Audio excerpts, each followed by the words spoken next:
Hello, everyone. Welcome to the 6th webinar in our Marg Salon program. I'm Rinalini Vasudevan, Senior Assistant Editor at Marg, joining you from Calcutta. And we're very pleased to have with us Glenn Lowry, joining us from New York, Seher Shah from Brooklyn, and Rizio from Mumbai. If all of you can just say hi to all the attendees. Hello. I'm actually in Delhi. From Delhi. Oh, you're in Delhi, Seher. I'm in Delhi, right? Okay, great. I'm actually in Canada. Yeah. Okay. Okay. So Okay. Yeah. So, of course, I'm here to introduce today's session, which is on contemporary art, histories, practices, and futures.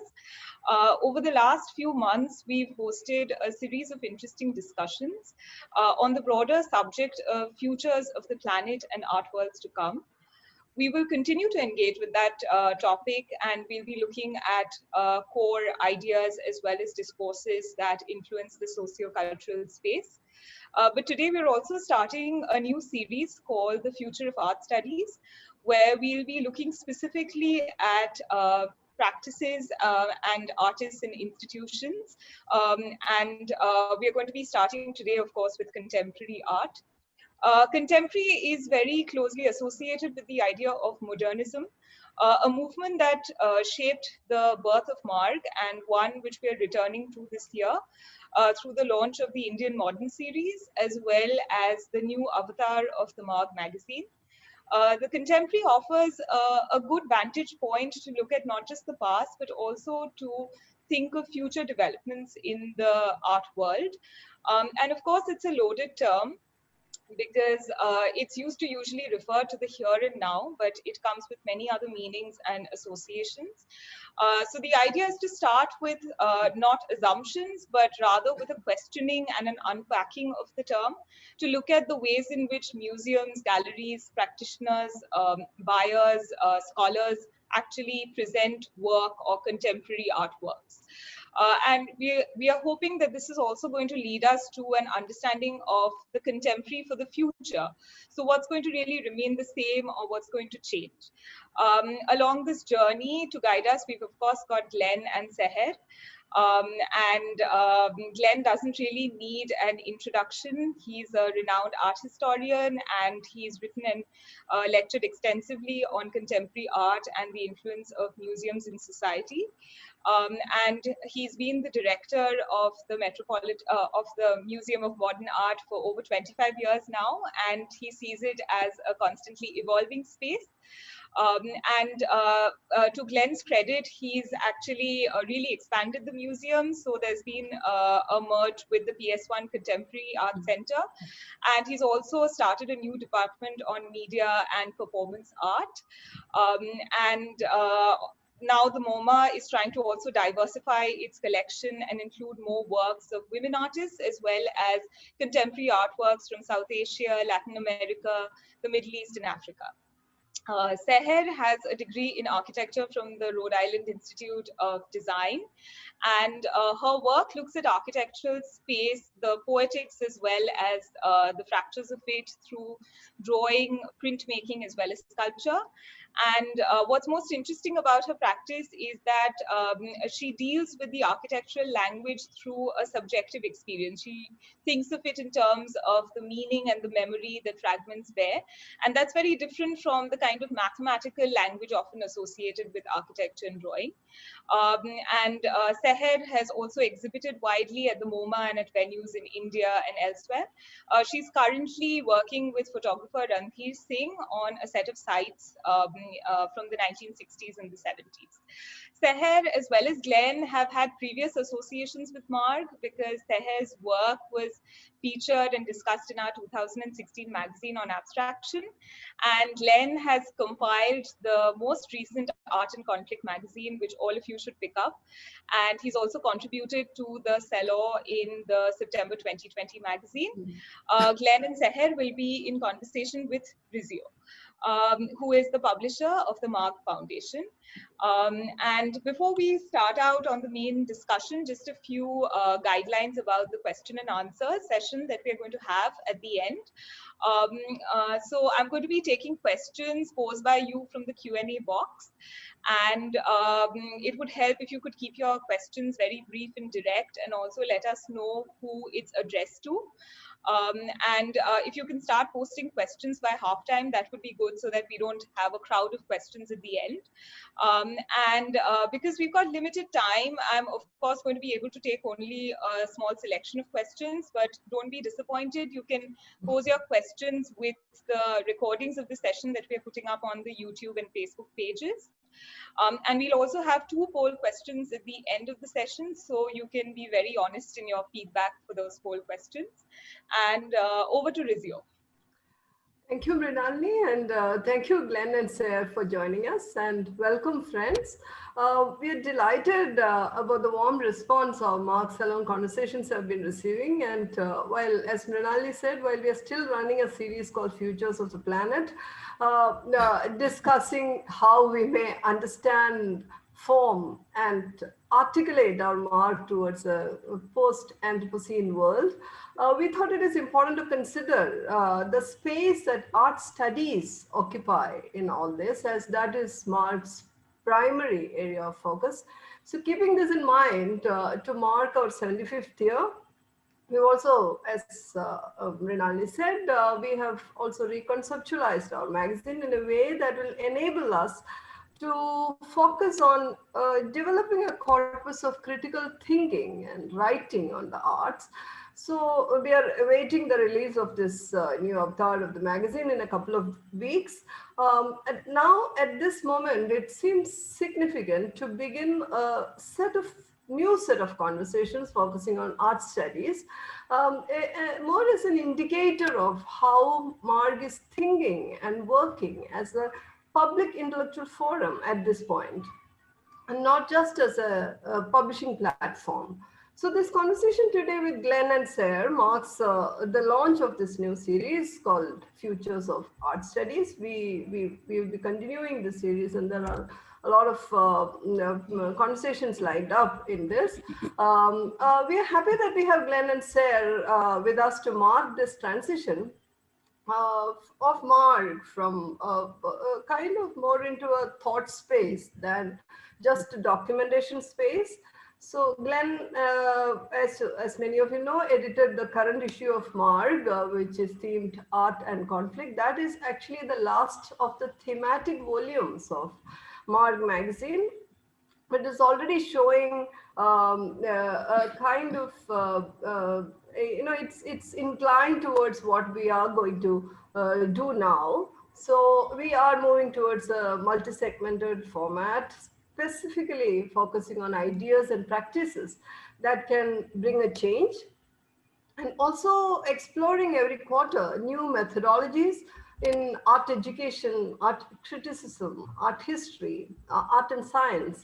We are also inviting different writers and researchers and collaborators to contribute here in the magazine and otherwise also with Marg in various projects. So we also have a salon in the magazine. So in the September issue, Glenn is also again part of our salon conversation within the magazine, along with Mitu Sen, Ranjit Hoskote, and Nancy Adjania. So the 4 of them are having a conversation within the magazine. So his presence here, along with Seher, who is perhaps one of our finest articulators of the in-between space between nations, periods of history, disciplines, modes of expression. And this conversation is important for the epistemological movement that we are attempting to launch here, as I just explained. So this in-between, the idea of the in-between, brings us directly to our point of departure today, and our key phrase here, contemporary art. So as we talk about the in-between as an episteme, Foucault is already evoked here, his Order of Things and Archaeology of the Human Sciences. So many of you will remember in his preface to that book, he refers to Borges's demonstration of dividing animals.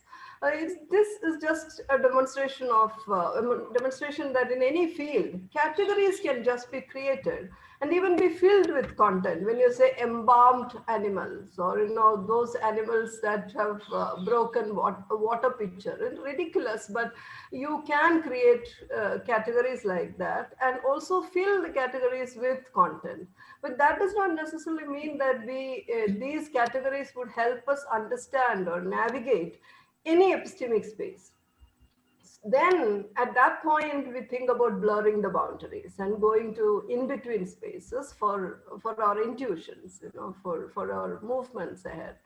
So let us bring this insight about the in-between to the term contemporary art, literally the art of today. And if it is now, we broadly refer to the artworks produced during the late 20th and early 21st centuries, after modern art movement in the West. But now we know the speed of time, time is moving very fast, and 50 years from now, would we still call the art of the 1990s contemporary? And then what is this category about? And how do we understand the modern art movement itself? Is it a period reference vis-a-vis the multitude of modernities available in different cultural spaces at any given point in time? So at this time, especially the contemporary art is very diverse when it comes to materials, technology, methods, concepts. How do we study the histories, practices, and futures of the contemporary? And how do artists deal with this? How do museum spaces deal with this? There are a lot of questions here, and that's why we have Glenn and Seher with us to reflect on some of this. So I'll go directly to Seher as an artist who is in the middle of this now. Seher, thank you again for joining us. And when we talk about artistic practices at this time, Yes. Well, thank you first, Rizio, and to the Marg Foundation for this invitation to have a conversation with you and with Glenn.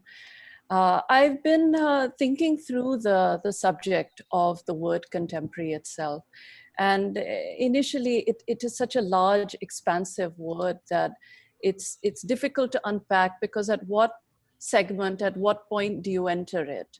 And the contemporary, if you look at it in terms of just its definition, we look at it as something that's in the present, with a certain view into the past and potentially a projection into the future. And these thresholds have become interesting to work with. But I thought I would try and break that, sort of unpack the word for myself in terms of shifting between two different time frames.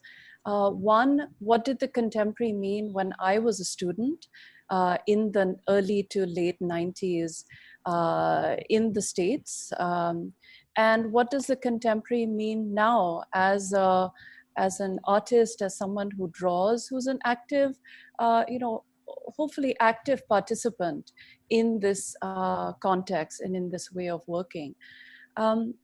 And I started thinking about the word contemporary, not so much as time, but maybe something to do more with consciousness of place. And this awareness of place then could relate to time in different ways. So I studied architecture and fine arts at the Rhode Island School of Design in the early to late 90s. And I'm obviously, with the time that I have, I thought I would speak about two particular aspects of that. One is the controversial art history foundation book that many art students at the time had studied, which is the Gardner's Art Through the Ages. And the other thing in the architectural history sphere, what are some of the contemporary influences when I was a student of architecture that have not only influenced the way I've been thinking about work, but I've also pulled many strands from that across time and into the present, and how some of those have shifted and what has also been severed. Just a little bit of background history as well, or autobiographical information. I did grow up in New York, and about 6-7 years ago, I moved from New York to Delhi, which is where I've been practicing, where I've been thinking about work. And that's also important to bring up, because I've definitely received a Western education, a Western arts education. RISD was its own sort of, constellation of ideas, one that I valued very much while I was there and today. I also went to a public arts high school in New York City, one which was extremely diverse, with not only the multiplicity of voices, but also of disciplines, where dance, vocal, drama, and visual arts occurred on a similar footing. So to go back to the 90s, and the Gardener's book obviously presented work, as we know, in highly problematic ways. And the jumping into the architectural mode, one of the things that had greatly influenced me was the introduction of the contemporary, which were thinkers and practitioners like Zaha Hadid, Koolhaas, Eisenman, a sort of, a host of architects that were, even though they didn't like to be referred to that way, as part of the deconstructivist movement. And what initially, when I was younger, I was drawn to the way that paper architecture unfolded ideas. It brought in painting, drawing, sculpture, and architecture as a way to think through ideas at different scales. And I found that my education, one of the things that I really have been privileged with is that architecture for me, and all of this is very subjective, is that it did allow me access into different fields in different ways. Perspective drawing, history, space, materiality, and deconstructivism itself. What I find now in my current practice, what I really have found has continued, is how it fragments information, and it also takes a slightly controversial and confrontational view into classic architecture and the modes which were already established. And this fragmentation is something that I found in my own practice to be quite important. So this in-between space has become quite important in that. Can you still hear me? Yes, yes. Okay. So what does it mean in my practice when I enter a space like a museum? And in particular, I've gone to MoMA many times when I was 13, when I was 23, 33, and well, 43 and onwards. But what does it mean when I see these works as a historical canon? And what does it mean when I see these works in the flesh? So in the past few years, even with the move to Delhi, I've been straddling many things simultaneously. And that is also part of the unlearning and relearning of what accumulated knowledge I have amassed over time from different artists, from different sources, books, literature, poetry, film. I mean, accumulated knowledge happens through many different aspects of an artist's life. So I've been thinking about this way of thinking that it's a language that is at once distant and familiar. For me, initially moving, back to South Asia was something where how to connect with the language, how do I understand certain things? And the longer you stay in a place, hierarchies become clear. And of course, the contemporary, we cannot speak without speaking of this particular moment in time, And this moment in time, which shows extreme nationalist rhetoric, it forces divisions that have come from a colonial past. The States is going through its own ruptures and unraveling at different points. So what does it mean even to be an artist and be confronted with all these different shifts? What does it mean even to look at the platforms which artists are given? How do you navigate through these, some which are clandestine, some which are difficult to navigate? And these simultaneities as well of extremes is something I'm still learning to understand. How two multiple sets of voices and identities can occur simultaneously, and how do you navigate that as an artist when clearly some are problematic? There are issues of ethics, perhaps, also. So I find that, going back to the education that I've received, I hold it very dear because it is so familiar, and it has also led me to this moment in time. But it's also very distant at times, because there are many aspects of it. While I was growing up, sort of 1986, mid-90s, and when I actually left the architectural sphere to go into the space of art making and exhibiting work, which is completely different, it becomes very distant as well, because it sets certain boundaries and constraints. And so I found that, I have a practice that oscillates between sort of extreme interiority, because I find that drawing demands that. I have a very difficult time otherwise.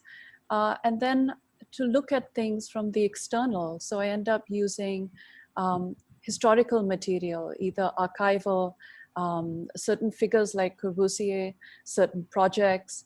So I found I've created a place for myself, which has definitely taken time and is always changing, is fraught with anxiety at many, many stages. So that's, those are sort of just setting like a little bit of the background. So. Yeah, thank you, Seher. So Glenn, I'll come to you with from where Seher is just paused. She talked about the experience of fragmentation and how she negotiates that as an artist, and also the idea of the experience of the distant and the familiar. So let us look at this from the point of view of a museum. If this is how an artist looks at it, how do you look at it, the intent and function of contemporary art, which this artist is creating? Within the museum as an institutional space, do you see art changing its dynamics? Say, for instance, like if art is located in other public locations, like a gallery or an exhibition or on a street, is it different from a museum space? Can an art museum as an institution develop a vision of the contemporary? If that is so, then what are the factors that affect that decisions there?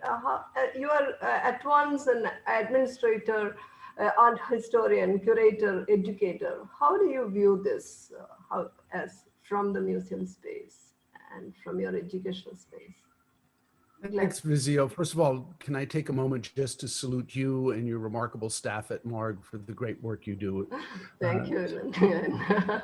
No, it was really a pleasure working with you on the volume on art and conflict, and I got to really know how you work and the seriousness and the dedication that you and everyone at Marg put into making a journal that is really important to all of us in the field. And to Seher, what a pleasure it is to be with you again, even if it's only on Zoom. Your work lives in my mind. There are very few number of artists whose work occupies the space of my mind, that when I look at something, I often think that I'm seeing it through the filter of the work you do, and you and Dayanita Singh and a small number of other artists really shape the way I see contemporary art.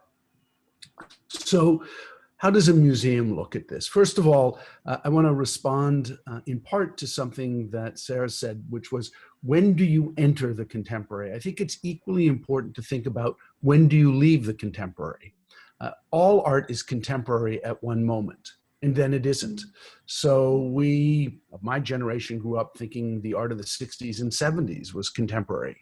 But to artists who are just coming into their own today, it's historical. It's 50 years old.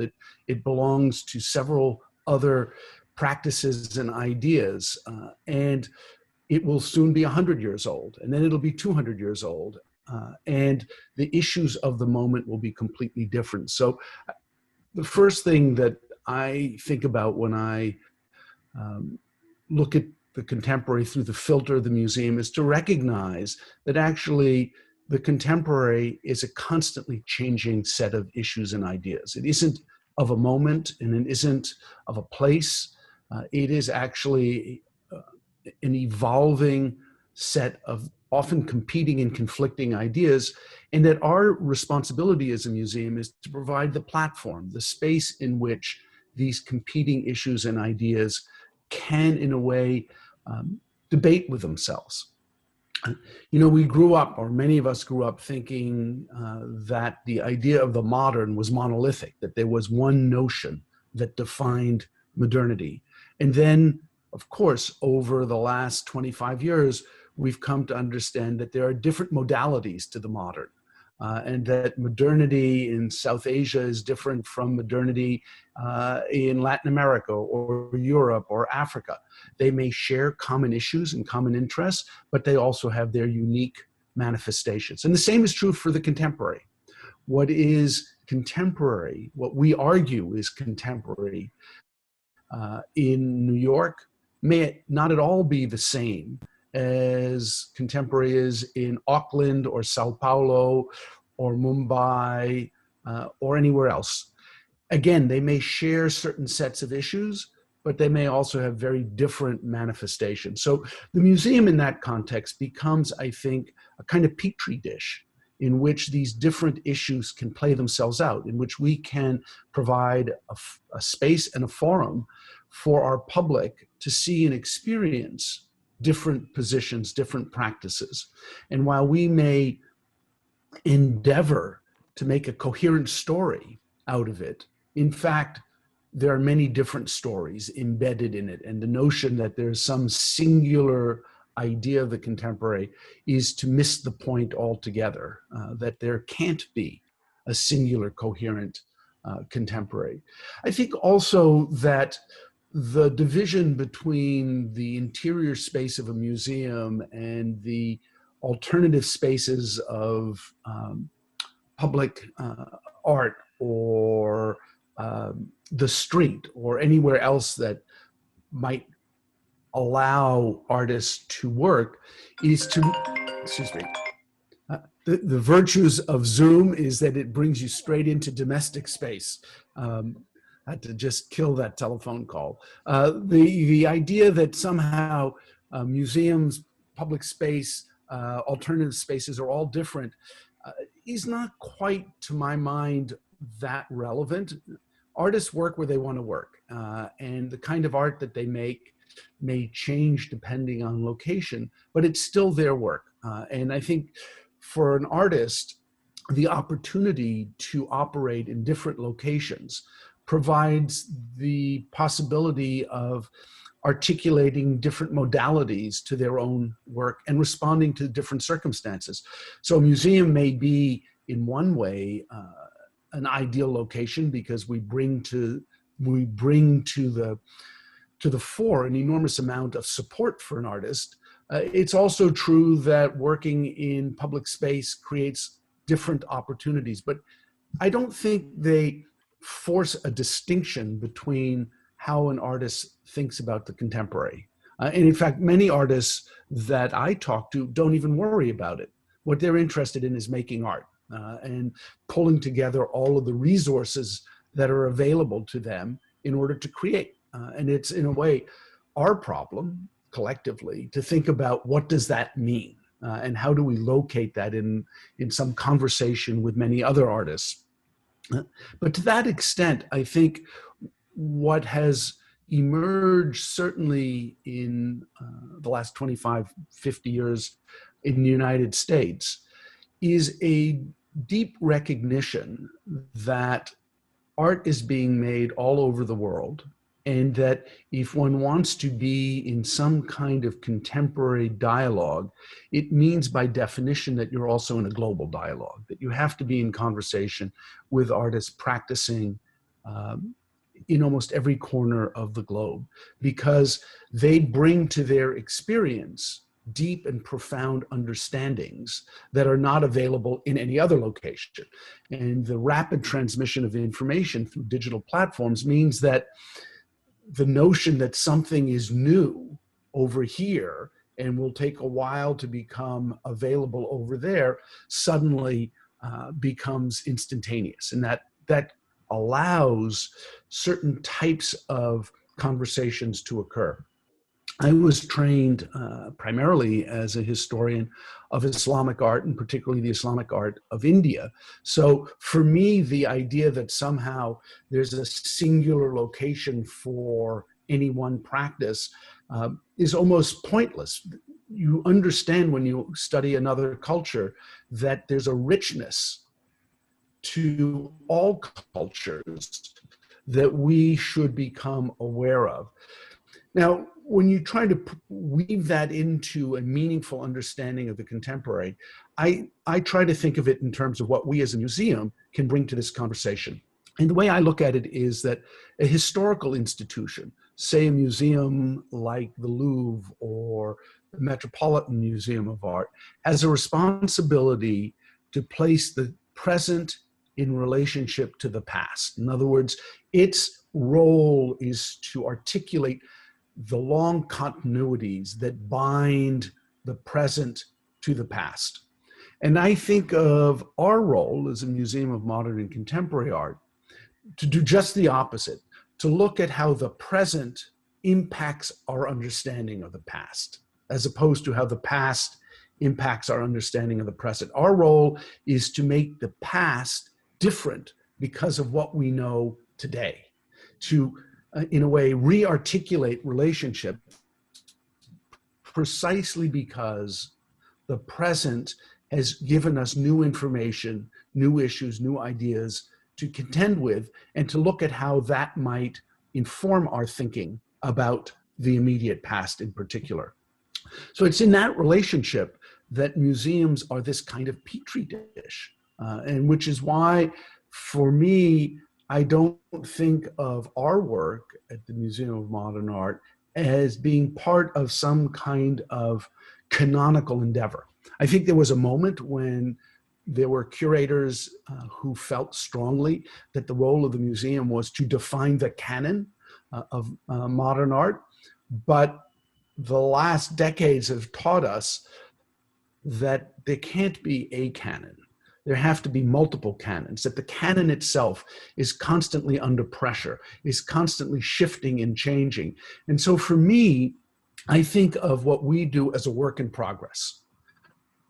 Rather than trying to define some set of canonical understandings of modern art, our role is to show how modern art is constantly changing under the pressure of the present. Go, maybe less important today, and how something that wasn't all that important 25 years ago, tension that makes it interesting. Sorry, Rizio. Yeah, no, in between we lost you a bit, but then you're back. But I'll take it from there. Glenn is acutely aware of this problem of like trying to create a one single cohesive story, which that kind of understanding perhaps has not come into many museum spaces. But at the same time, there is a need to create a meaningful understanding of the work of art. So Seher, as an artist, you offer us very thought-provoking experiences of space and time. like the work you've shared with us, argument from the silence, and the piece that is on our poster, the broken limb. On the one hand, you explore the link between individuals, figures, and built architectures. And on the other, your practice also allows shifting one's view between the present and the historical or the future. So there is a certain engagement that you have as an artist, which may not be apparent to everyone. Like Glenn also mentioned that the artist is really not worried too much about the location, but by extension, I would say reception also. So there might be stark reactions to that. It might be received in one way or the other. But how do you view an artist's reception? So I'm just taking that from Glenn's conversation. Reception as a cultural contributor across time and space, because you will be viewed many, many years later also, vis-a-vis your personal practice, your learning and evolution as an artist. So how do you respond to this? So there's several things that Glenn said that, I think we are having this conversation at a time when the museum itself, since I moved to Delhi the last 6-7 years, I've had the great privilege of meeting some of the curators that have come through the CMAP program, some of the writers and the thinkers. But this notion that artists don't think of the contemporary, that is not something that I've thought about, but I do know that from my sort of group, peers, friends, artists, practitioners, and practitioners of color mainly, and I don't mean to, I'm not talking about female artists or male, I'm just talking about artists who come from a particular background, who do have a set of anxieties about the reception, the categorization of their work. When most artists have anxieties about that, like for someone like myself, when I first started out, I did a series of autobiographical, sort of large perspective drawings, looking at spaces through memory. And the sort of categorization of those in sort of post 9/11 New York had so much to do with identity and where you were from, where even for someone like myself, identity is fractured in many places. My identity here in Delhi is radically different to my identity when I'm in New York. And I find that certain artists who straddle not just multiple cultures, but come from particular kinds of backgrounds, I don't want to use the word schizophrenic, but they do operate in multiple scales. They look at the macro and the micro. I personally have also, after the first 2 years of exhibiting, almost just withdrew a little bit into a residency, into a different set of exchanges, because as you are developing as an artist, how much of that weight do you want surrounding you? And that's why I also say that the interiority of this studio space becomes really important, because it becomes a place where I want to work on the drawings. I have things to develop, I have things to think through. And yet, outside of that framework, the minute obviously the work leaves the studio, the anxiety around how it's shown, what is the language that's being used to discuss the work, there are many sets of issues that come with that. And I haven't found a good way to deal with it, but I do find myself extremely conscious of that. And sometimes, saying no to things, not all of us have that privilege to withdraw from certain things. But at the end, and it's simultaneously with the great desire that work, I would like it to be seen by a different set of eyes, from radically different viewpoints and vantage points.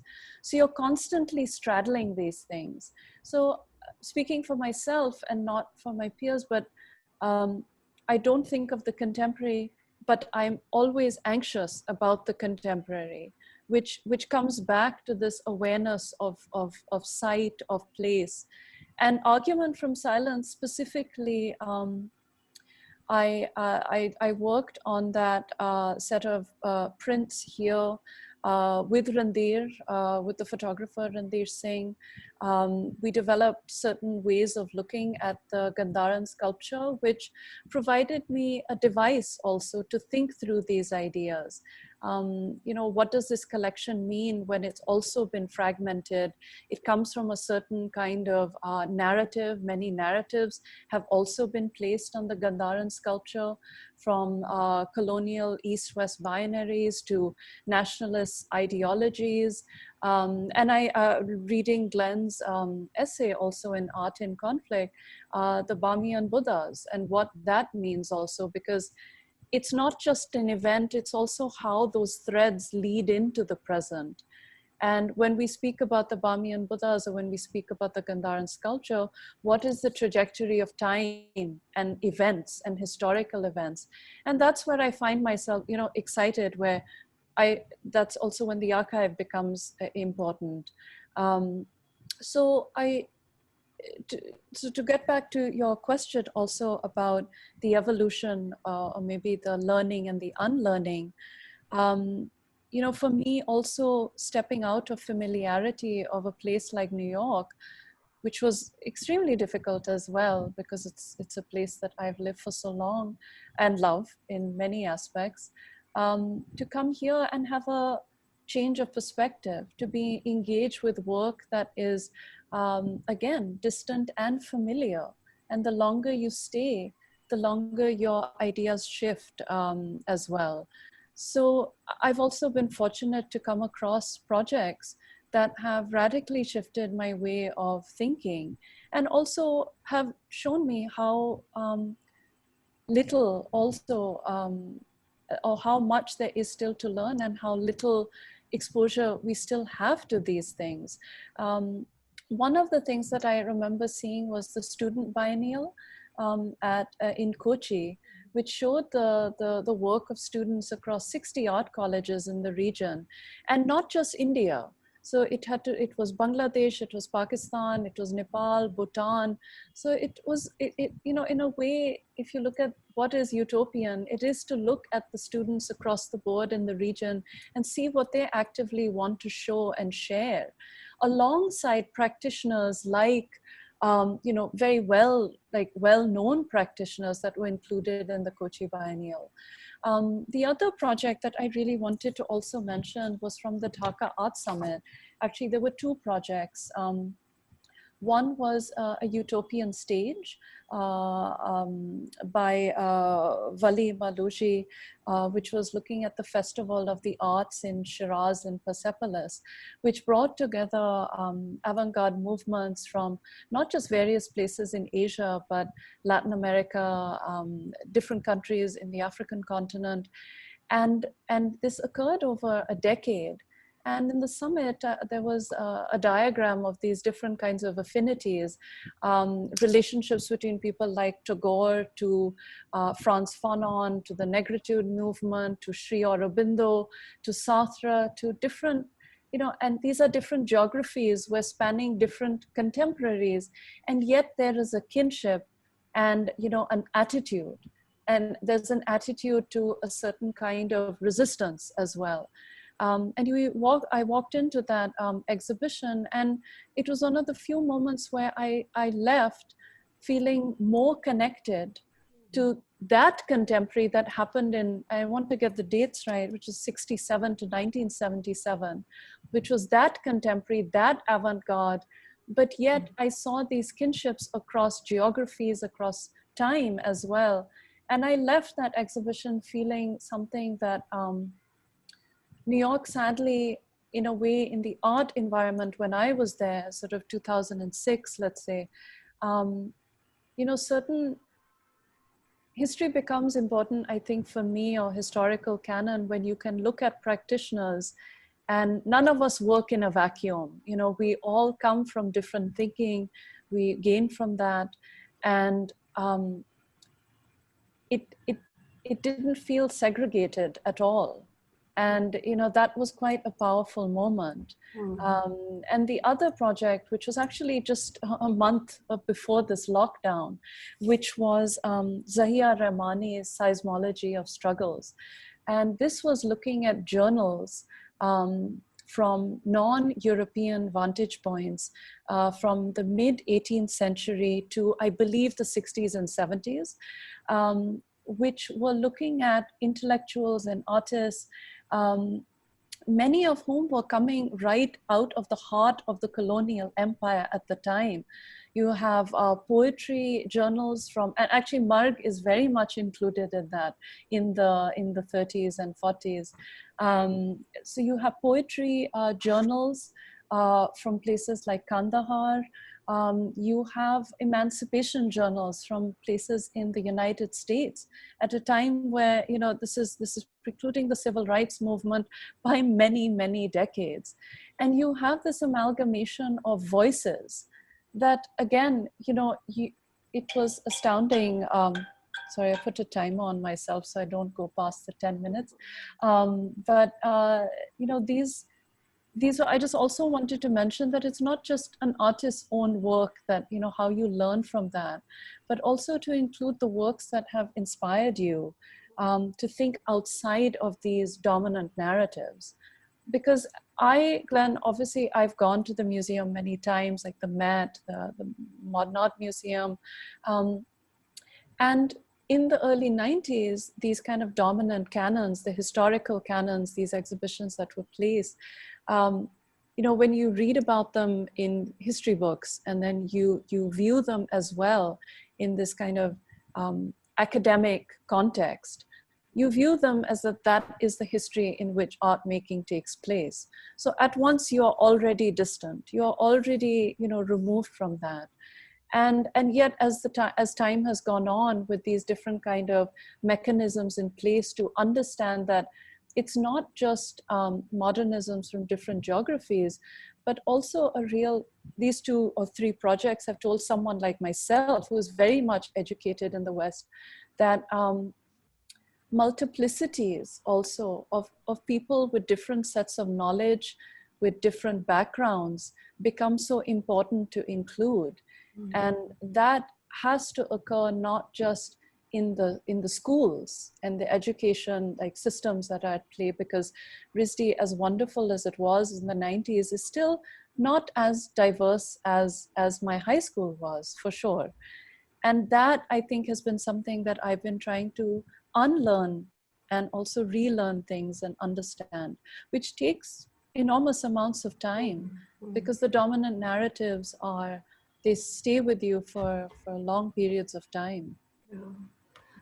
Seher, thank you for taking us through this individual artist journey and learnings. It's very interesting that you're bringing up this question of collaboration, working together, people coming together, etc. From there, I'd like to go to Glenn. Glenn, while this is an individual artist's journey, she seeks out, she goes out and finds these kind of spaces. This is something which we were also earlier discussing about the opportunities that are there or available or not available to different people in a space, in a world which is so fragmented and not everything is accessible to everybody. So it is also time and space, and in that context, a museum provides a kind of unique public space, which can also come into that as an actor.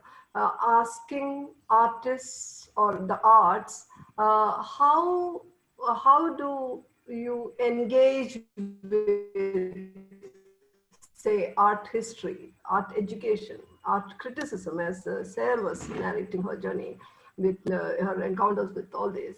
How do you see museum as a public space that is in a position to negotiate this, to create that space? And what are the kind of specific collaborations? You already indicated the shift that is happening in the museum space, but could you tell us a little bit more about the possibilities of collaborations or interdisciplinary practices that you see here. In other words, what is the future of a contemporary art museum that as a site of knowledge? Glenn. With pleasure, but let me just make a comment or two about some of the very insightful remarks that Seher made. I think one of the fascinating things that has emerged in the last decade or so is that some of the best thinking, some of the best work anywhere in the world is occurring in places that, 50 years ago were not necessarily on anyone's map as a major site of contemporary art. So the Dhaka Art Summit is a perfect example of that. It's one of the rare moments that one can come together, see artists and curators doing extraordinarily important work, taking risks that might have been very hard to take in Delhi or New York or Berlin.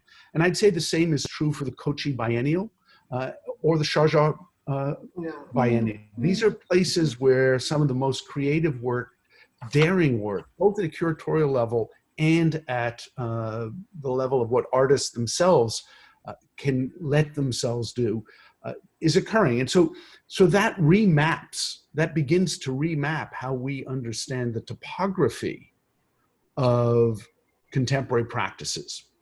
And that leads back to this notion of in-betweenness, which is something that I think about a great deal. Not in-betweenness as a physical idea, an artist like Seher who lives between her experiences in New York and her experiences in Delhi, but the mental, psychological space of in-betweenness, an artist who navigates different cultural traditions, different intellectual positions. And that in-betweenness is both a space of anxiety, but it is also a space of possibility.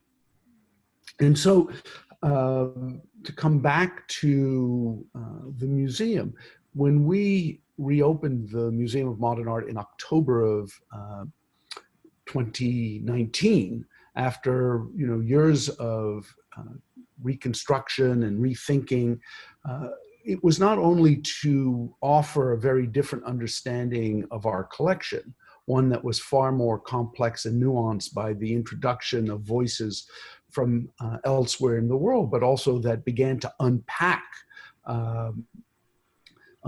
the idea that the canonical itself was always under pressure, and that it was more interesting to think about the museum as constantly changing than it was to think about it as being formally established as some kind of iconic, monolithic idea. We consciously invited a number of artists to intervene. So whether it was Hegu Yang, who took over our atrium and actually meditated on a kind of the kind of formal language of European modernism, refracted through her own experiences as a Korean artist, as a female Korean artist.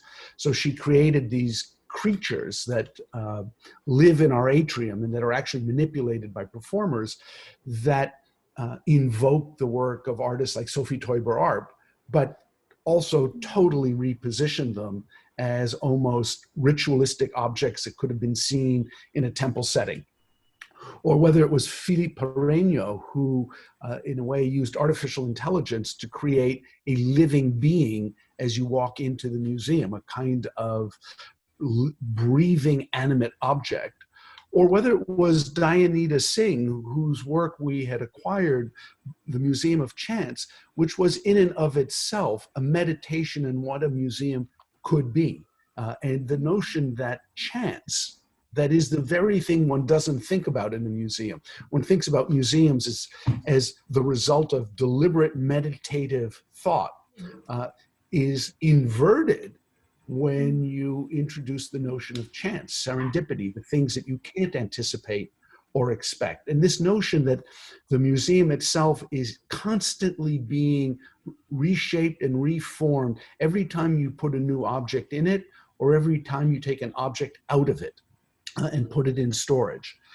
So for me, this living entity animated by the practices of artists who come into the space of the museum and play with it, challenge it, force us to think about it differently, is an essential dimension of what any museum should be. It doesn't matter whether it's a historical institution or a contemporary institution. The role of living artists to challenge, amplify, articulate, explain what we do, I think is central to the space we can offer. Yes, we can offer a set of exhibitions and a set of installations, but we can also offer the opportunity for artists to rethink. So if we invited Philippe and Hegu Yang, we also invited the New York-based artist Amy Stillman to just play with our collection itself. And she came up with an installation called The Shape of Shape, which was really a kind of meditation on how artists often look at art, right? We as historians may be trained to think about what does it mean, where does it come from?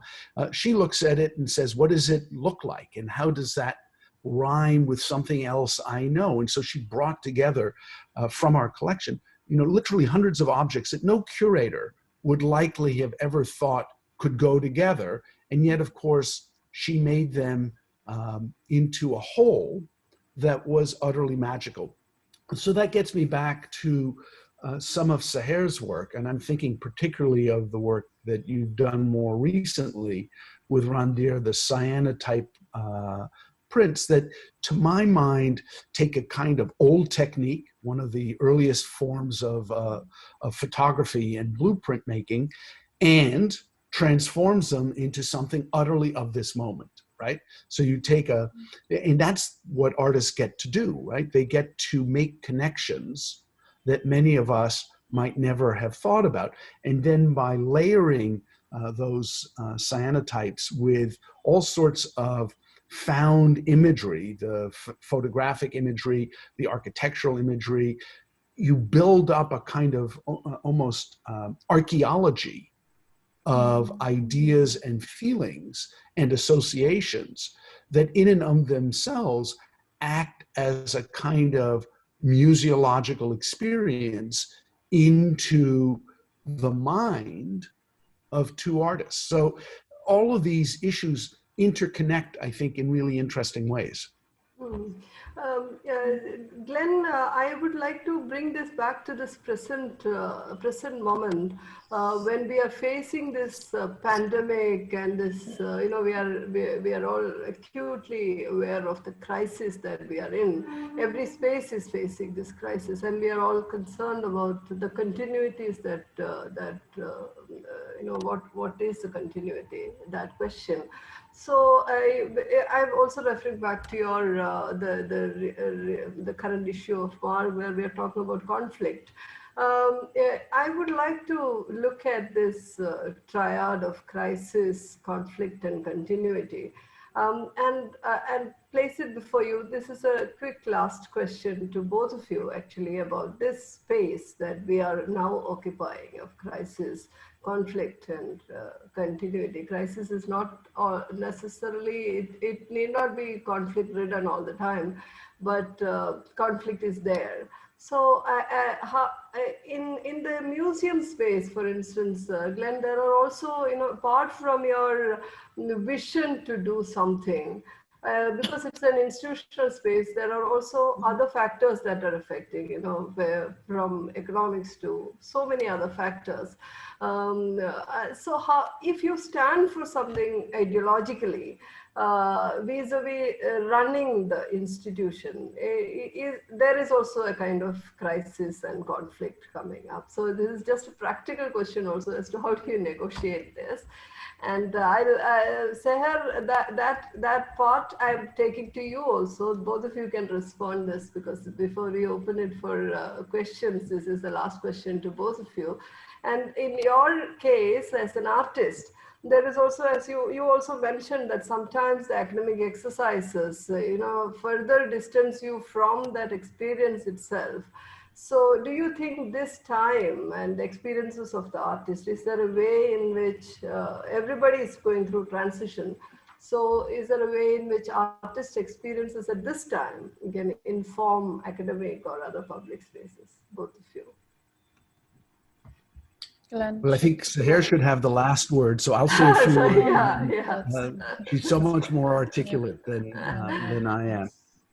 What I would say is that this moment that has seen, at least in the United States, the unfolding of a pandemic and the incapacity of government to actually meaningfully intervene has created a kind of psychological crisis, an existential crisis that is made more complicated by the economic catastrophe that is affecting so many people. 41 or 42 million people unemployed in the United States, tens of thousands of businesses literally going bankrupt. Already you have this fragility that is shaking any notion of who we are, and then add to it response to the death of George Floyd and so many other Black men and women that has caused a rethinking and a reckoning around race, justice, equity. It's a very complicated brew. It's also a moment of enormous opportunity. I think it is a challenge to every institution, whether it's a museum, a university, doesn't matter, a library, civic government. It's a challenge to respond thoughtfully, to say that we have an opportunity to face up to realities that we have perhaps known about and ignored, or if we were ignorant, we should have known about, and not to let the moment go by, to rethink hierarchies, to rethink notions of equity, to ask ourselves, what does this mean in terms of how a museum operates, not just in terms of what it collects and displays, but how it actually does its work. How does its staff come together? How does it negotiate these fraught issues? How does it create a space in which the complex issues of the moment can be discussed and negotiated and resolved in a way that allows for new understandings of art and art history? So I think of this moment as a kind of unique, perhaps once in a lifetime opportunity to face up to realities that by and large we have not faced up to. And when we have faced up to them in the past, we've always found ways to move past them, not to actually say, we are going to stay with this. We're not going to let the next crisis shift our attention away from issues of race and justice and equity. We are going to stay with this until we arrive at something meaningful. Whether we are able to do that or not is an open question, but I think that's how I think of our institution. We have this opportunity to deal with this. We have to. We can't ignore it. And if we do it well, and that's a big open question, but if we do it well, it should actually result in a very different kind of experience for our public in the space of the museum, because we should be doing very different types of installations, exhibitions, and programs as a result of this. So it's a moment of anticipation, anxiety, but also, I think, of opportunity. Yeah. It's a really difficult question to even think through, because I found that we are dealing obviously with the virus issues and what economic havoc that's going to bring down, not just on institutions, but on workers as well, not just in museums, but in education institutions, in private sectors across the board. We don't even know, I think, what is coming. Every time you turn on the news, economy has contracted by X amount. And but I found that despite and even aside from the lockdown issues, being here specifically in Delhi has been, you as an artist, you're working in a particular method, and the lockdown then in a way takes everything, just day-to-day realities of the studio. You're expected to go somewhere for an exhibition. I was going to go to Glasgow, that came to a stop. And you find yourself in a moment where everything is still. I think it's not a coincidence that so many people have turned to nature, to hearing things in nature, because everything is so quiet. Delhi, the AQI we realized what happened when a lockdown happened. The air quality in many parts of the world improved radically. Climate in different parts of the world became more noticeable. And I found myself even on the day of the curfew thinking, what happens when we go back to those horrendous AQI levels? But it's not that everything started because of the lockdown and the virus. Delhi was already going through such extreme issues that, it's in a way connecting back to what Glenn said, that a work somewhere is radically different elsewhere. So if I exhibit a work here versus somewhere else, how that is received and perceived, here has become such a point of, it's an issue to contend with. And what can be said, how can it be said? What are these ways, not to be cryptic all the time, but what is the methodology for still sharing your thoughts? But when the environment and the context around you is fraught with so many opaque things, that takes into account, obviously, transparency, fundraising, money, what is the infrastructure that is supporting your work? And that has really been challenging to navigate. And it's still challenging and will continue to be challenging at every step.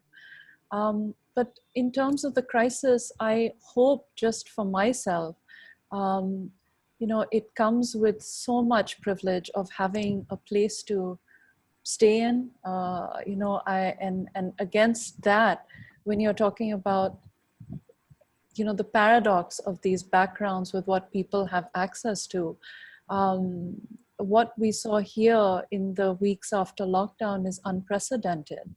When comparisons are being made to the time of partition and mass migration, we're dealing with things at such an enormous macro scale that how does, I'm not naive to think that an artist is going to change anything, and even if you become an activist, but I do think the importance of literature and the arts and any kind of cultural spaces to shift perception. And this is something I remember clearly in the talk before this with literature and multiculturalism, where one of the speakers said that, it is exactly that, to shift perception becomes the real crux of the arts. And that is a powerful moment. So I agree with Glenn about, it's a time for opportunity where can you think about this?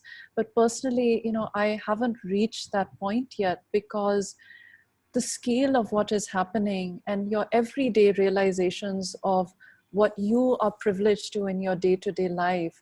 And, it's not that removed from someone else and enormous groups of people who have no safety net. It's a very, you're oscillating between so many things.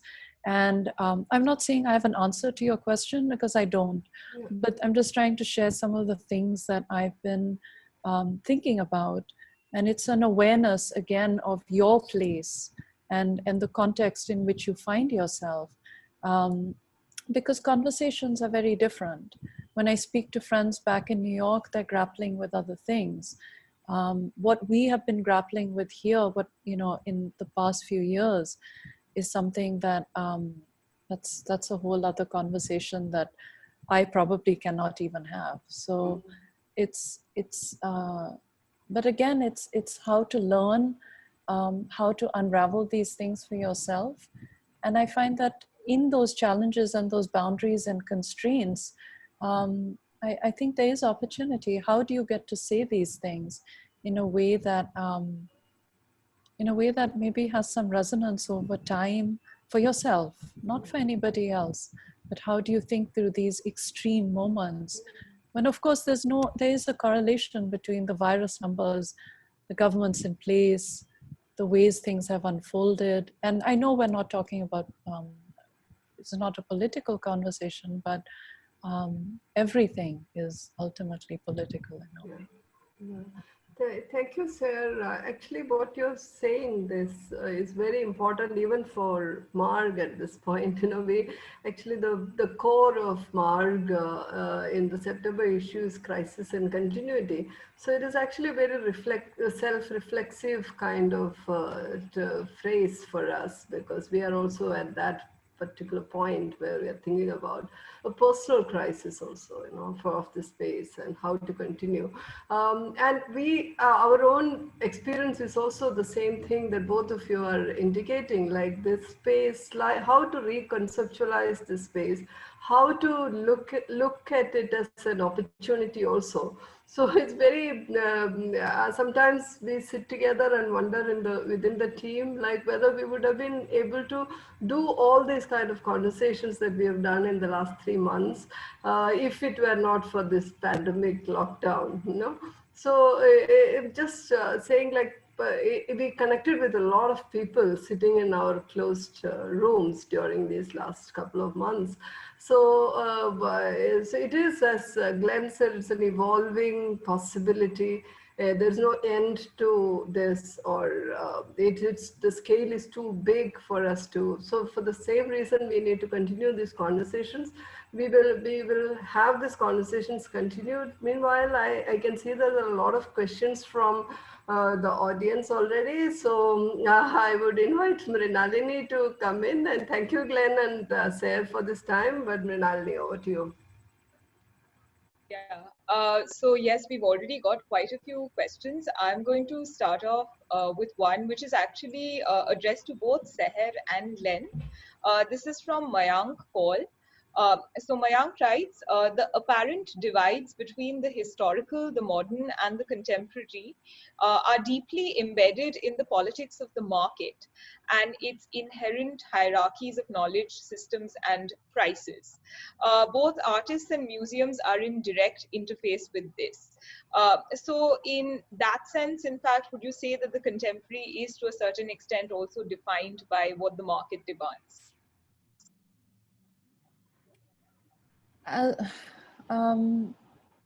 I'll start a little bit, and Glenn, I think you can take it from there. But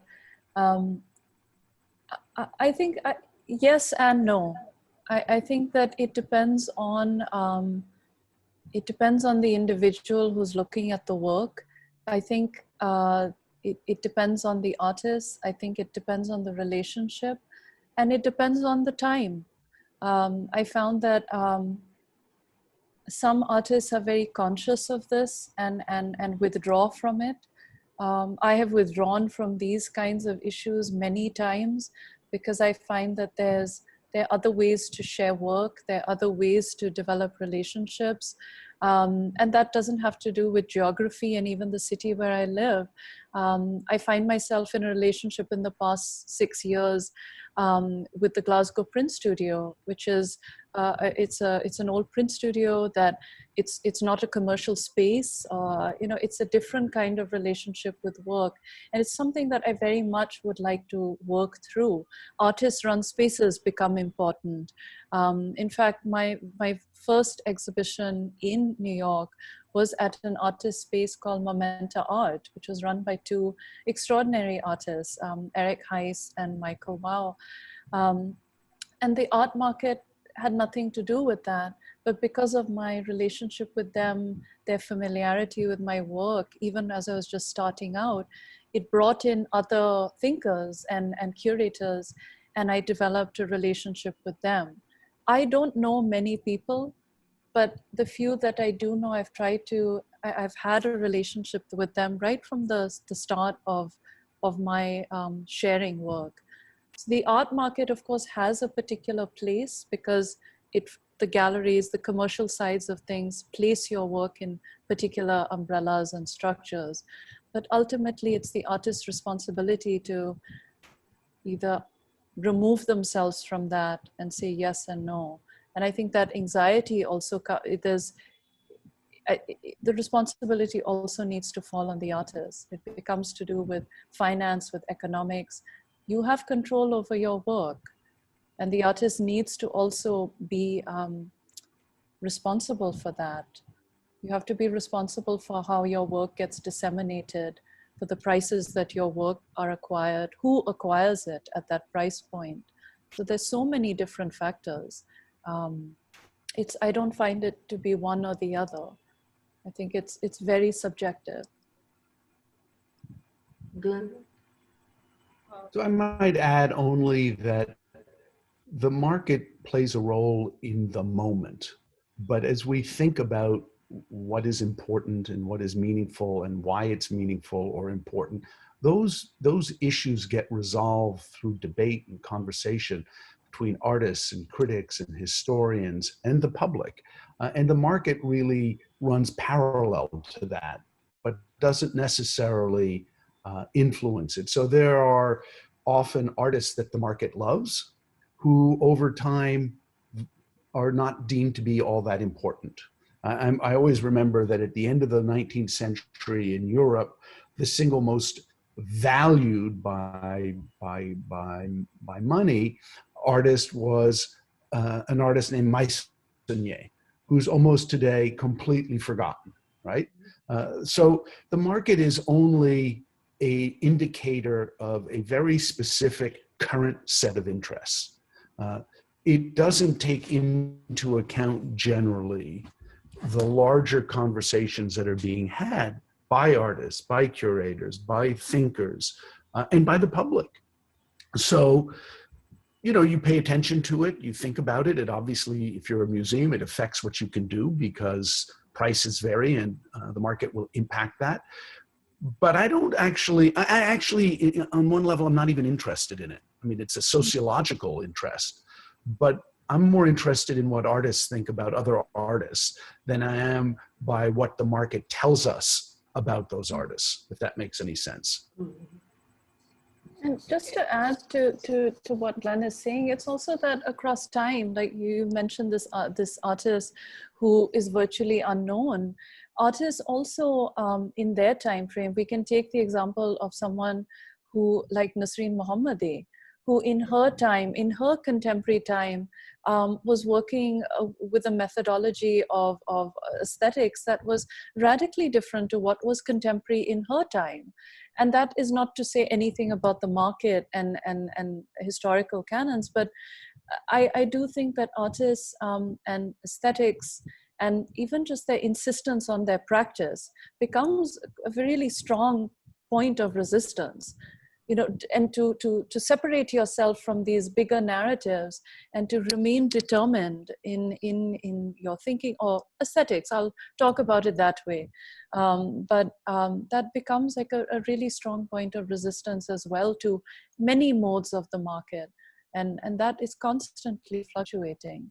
So again, I always come back to it is artists, they can't construct the networks and the systems, but they can reinvent them for themselves and also resist them, which comes at an enormous cost. It's not something easy to do. You know, I would add to that, you know, the rise of performance as a expression that many of us take extremely seriously can be seen as a form of resistance, of trying to create art that doesn't fall into the easy categories of the market, that isn't impacted by the value that the market places on art. And I think it's not the only reason why performance has become such an important artistic expression today, but I think it's one of the reasons why. And this notion of resistance, I think, is really important. Artists whose work over time tends to have the greatest impact often are artists who resist the forces that are immediately present that are pushing them to do something. They find some other avenue of expression, some other set of interests, and they have the confidence to pursue that. And over time, I think the integrity of that surfaces and often is understood and appreciated in ways that the market, at least in the moment, never saw. Okay, so the next question, Glenn, it's for you. It's from Parul Dave Mukherjee. And since you mentioned Dayanita Singh and the aspect of chance, her question is, it is all right to highlight the element of chance and unpredictability in the way a museum understands the contemporary, but what implications does this model pose to the writing of art history textbooks if we accept a museum's role in education and pedagogy? Well, I think museums are one instrument among many instruments in the formation of art histories, and I would make that plural, right? And there are different kinds of museums, right? There are museums devoted to single artists. There are museums devoted to the long practices of artists across multiple generations and multiple geographies. And then there are institutions that are devoted to single moments. So museums themselves are not all the same. They are of many different types and many different strategies. And I think, look, what interests me at the moment in the context of what we do at the Museum of Modern Art is our ability to propose different ways of thinking about modern and contemporary art than we did 10, 20, 30, 40, 50, 60 years ago. And in making those propositions, to recognize that we can help play a role in the ongoing debate about what matters, what is important, and why it is important. So I think we are an element of that pedagogy. We are a place where, first of all, you can encounter the object itself in real time and in real space, to the degree that we're talking about objects that are born physical as opposed to being born digital. But even more importantly, we're a place where you can test how something works in relationship to something else. But I think it's also important, at least in our context, to recognize that the meaning of an object changes both in terms of what it's next to and when you see it. And so I resist this notion of fixedness and want the museum to constantly be a place that puts works of art in play with each other. And it's up to universities and scholars and research to ultimately determine how histories are going to be written. We're just simply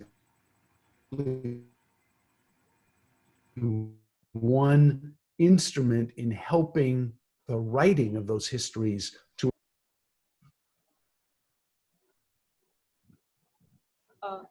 Yeah, hi. Sorry, Glenn, Sorry. I think your voice kept on getting cut off Right. From time to time, but it's okay. I think we made... No, that's Apologies. okay. I'm in rural Canada. That's okay. No, I think we were able to hear there, most of the answers. Yeah. Okay, so Seher, next question for you. This is from Diana Aiton Schenker. So since, you've talked about how your work has sought inspiration from, say, Gandhara or certain aspects of the past, but she wants to know about how contemporary art can not only shed light on the past, but also illuminate paths to the future. So is there any way in which, when you think of the future through your work, is there some ways in which you're specifically envisaging it, or?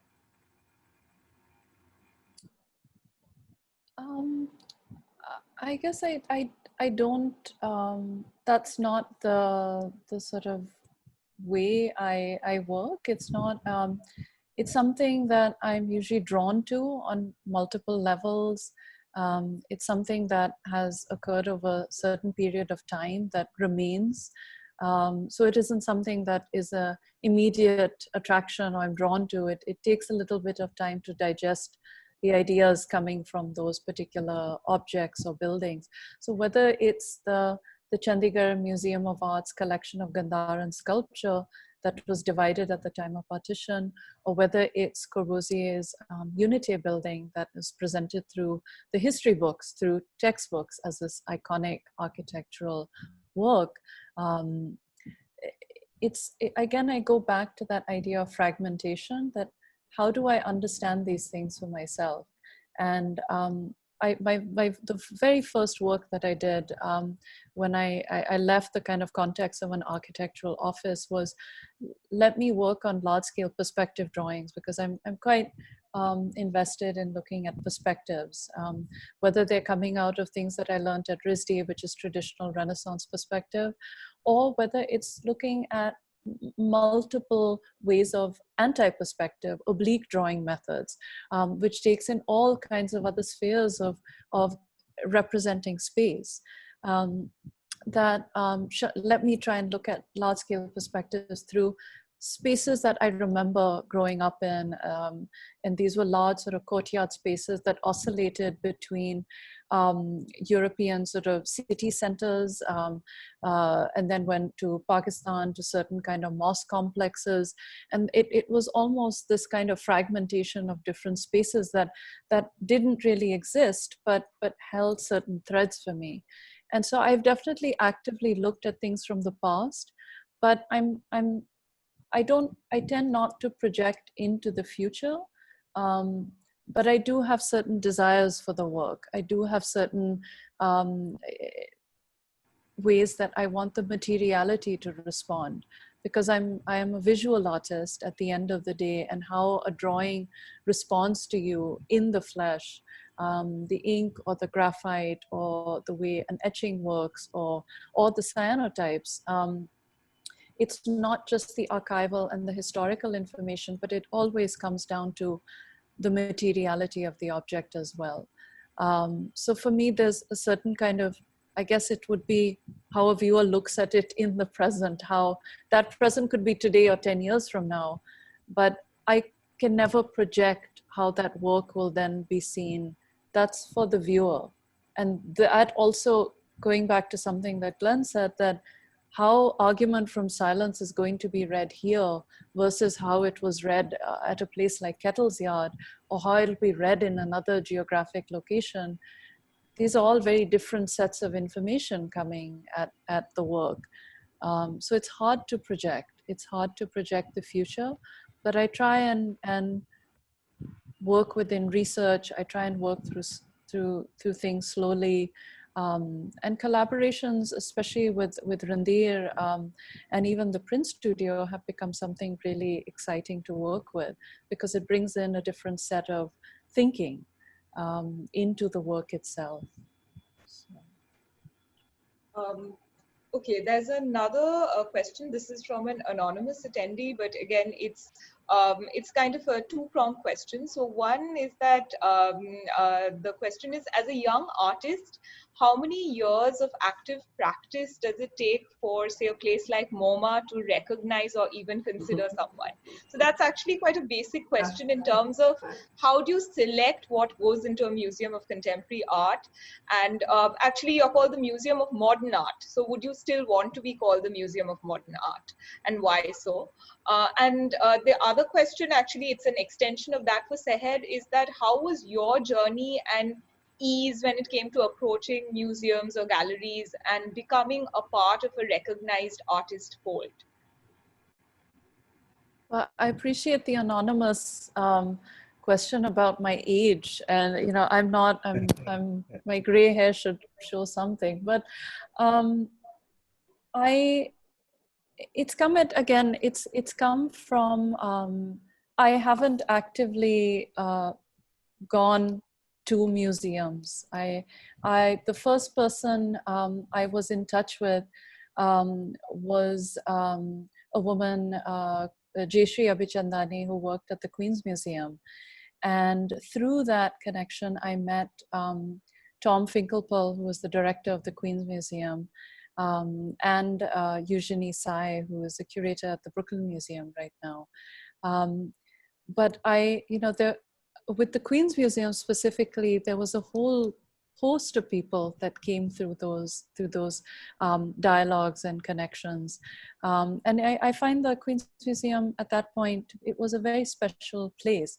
I've lost touch with that because I'm here now, but I didn't actively seek out museums. I think this is another question that who gets to be in that privileged place of their work getting acquired into collections.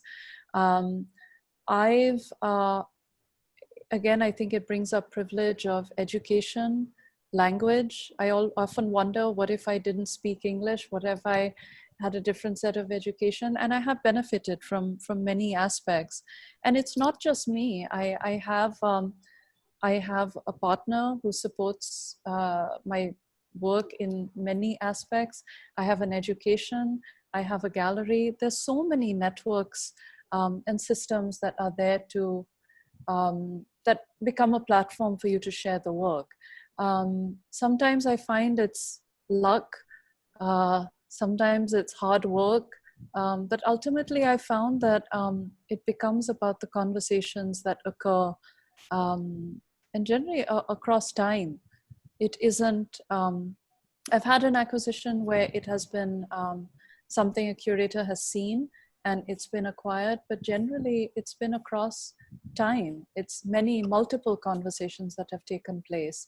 And you also get to know the curator and their thinking. There's a lot of anxiety also fraught with that. Like, why is my work going into this particular collection? How is it going to be viewed? And I think that, I forget who was saying this, but Rumila Thapar's sort of quote about the tyranny of labels. How much can you put next to the work that is going to explain this unraveling of the artist and things like that. So it's fraught with a lot of issues. But what I have done, which was counter to what the platforms were also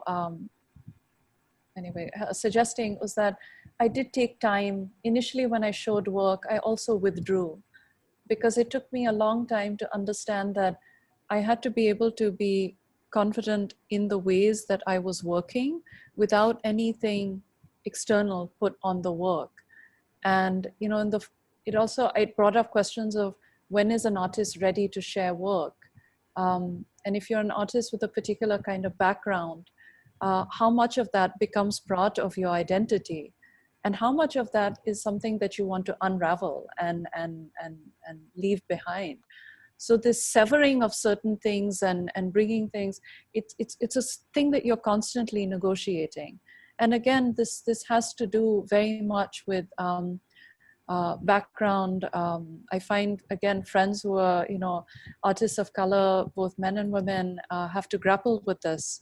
But again, the idea of a work existing in collections is something it is something that I do think is a privilege as well.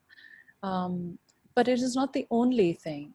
It's not the only thing. Conversations with artists in artist-run spaces, not-for-profits, which are obviously slowly disappearing. My work started at a not-for-profit artist-run space. Exit Art, which sadly no longer exists. These are the spaces in New York that I really valued. And in Delhi, a place like Khoj, where there are multiple voices and diverse thinking comes into this institution. These are the places also that I'm very much drawn to for many reasons. So it's a difficult question. And over to Glenn.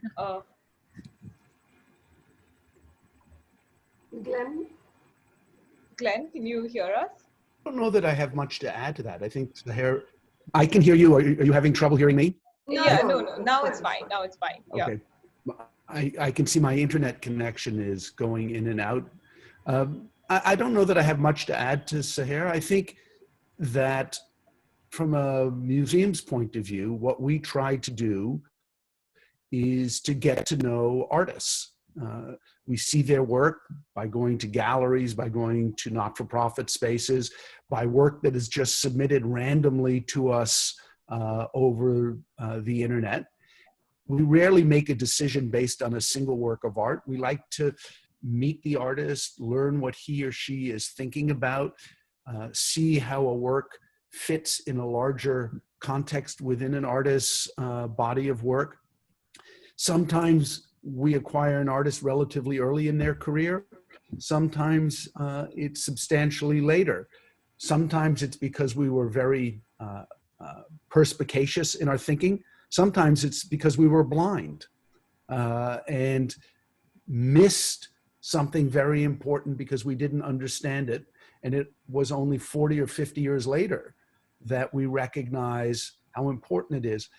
I think the most critical issue, though, at least from the point of view of an artist, as I would understand it, is less about whether or not a work of art is acquired early or late in an artist's career. It's whether a work of art or a body of art becomes central to a conversation that has a long duration within an institution. We've acquired thousands of artists over time that today we barely remember who they are. And that's very sad, but it's a reality. I'm interested in why that happened. What is it about us that failed to follow those artists and understand them? Or what is it about those artists that didn't produce over time an ongoing body of work that amplified their earlier work that we had first collected? But the reality is there's no single route into a museum, and there's no guarantee that even once you are collected by a museum, that the work itself will find an important place within the institution, which is why I go back to this notion of having to think about the institution as a kind of proposition, this work in progress, testing, looking, evaluating, reevaluating, and trying to remain sufficiently honest to know that for every work of art we are utterly convinced about today, there's another work of art we didn't see or understand that we will have to somehow learn to see and understand in the future, if that makes any sense. Yeah, I think that's good. That's good. And I think just last thing that, you know, in terms of when you think about the name of MoMA, say the Museum of Modern Art, where does, in fact, that whole concept of the modern, in fact, would you still want to stick on with that? Or how does the museum itself view that? Well, you're born with a name. I didn't choose the name I was born with. The founders of the museum chose the name Modern for the Museum of Modern Art because at the time, in the late 1920s, the modern described the moment, the art of our time. That's how the Museum of Modern Art was understood, to be the place that showed the art of our time. Had we been born today, we would probably have been called the Museum of Contemporary Art because the contemporary in the 40s and 50s challenged the idea of the modern. And who knows what in 25 years will challenge the idea of the contemporary. Yeah. So it is what it is, and it's up to us. And I think this is the gift that our founders gave to the Museum of Modern Art, is the capacity to imagine and reimagine ourselves, to constantly challenge what we see and think about ourselves. So for many years, there was a rich debate at the Museum of Modern Art about not collecting into the future. That in the, the art of the 20s, 30s, 40s, 50s was so important, so vital, so meaningful. How could the art of the future live up to that? And of course, what we know is every generation produces great and brilliant artists. And that debate was eventually resolved by the commitment that we have made today to foreground what we do in the present, because that's how we were founded, to be the place that showed the art of the present. And I don't worry too much about our name. And besides that, most people think of us as MoMA, which doesn't mean much other than the fact that it could have been Mama. Yeah.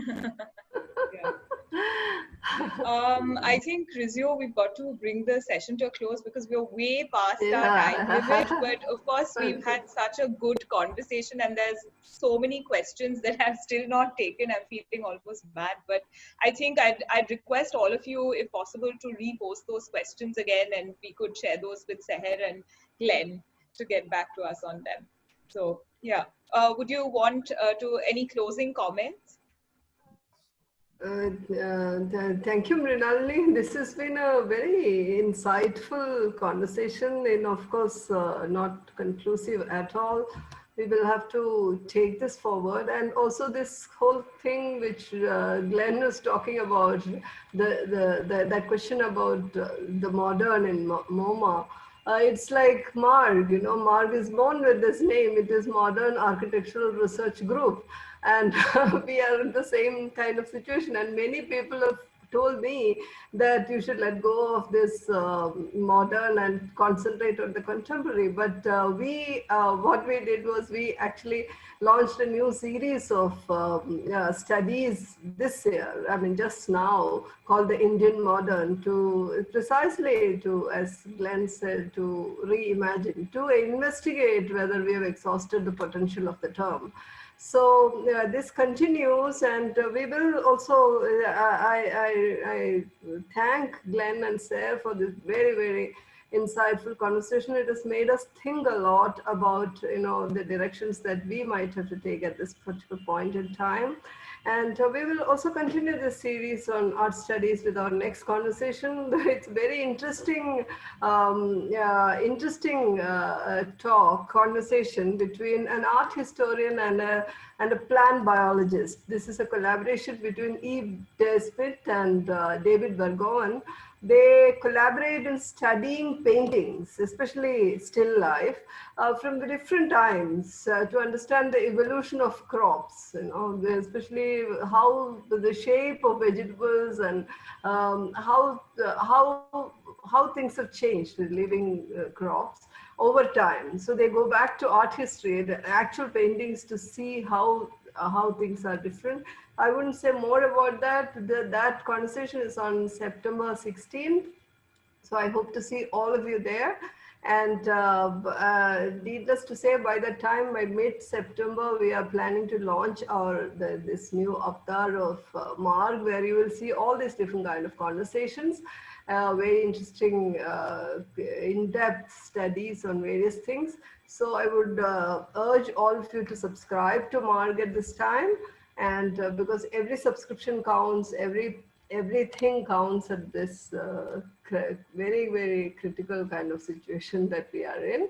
So thank you once again, Glenn and Seher. If you would like to say something to the audience before we go. Yes, thank you to bringing us together. And just for the record, Marg is a much nicer name than Arg. Don't get rid of the M. Absolutely, we are not. And also it's a pathway. So, we are constantly on the road. It reminds us that we are never reaching any particular destination and stopping our journey, that we are on the road. We would like to be on the road. Certainly. Mrinalini? Yeah. Okay, so thank you everybody for making this a really stimulating session. And we're going to be closing the conversation now. But of course, if you've missed out on any part of it, or you want to listen to it again, it will be available on our YouTube page, the Marg Foundation, and you can listen to all our other Marg salons there as well. And of course, follow us on Instagram and Facebook for updates about events, and do visit our website for subscriptions and for copies of our books as well as magazines. And yes, hope to see you at the next Marg Salon. And yes, and look forward to more collaborations, interaction, support. So yeah, good night for now. Thank And you. good morning. Glenn is right in the middle of his day. Yeah. So yes, good afternoon to Glenn. Hi. Yeah, and good night to the rest of us. So, Yeah. thank you, Glenn and Bye Sarah. all. This has been really wonderful. Thank you. Thank Yeah. you. Bye. Okay. Bye. Bye. Bye. Bye.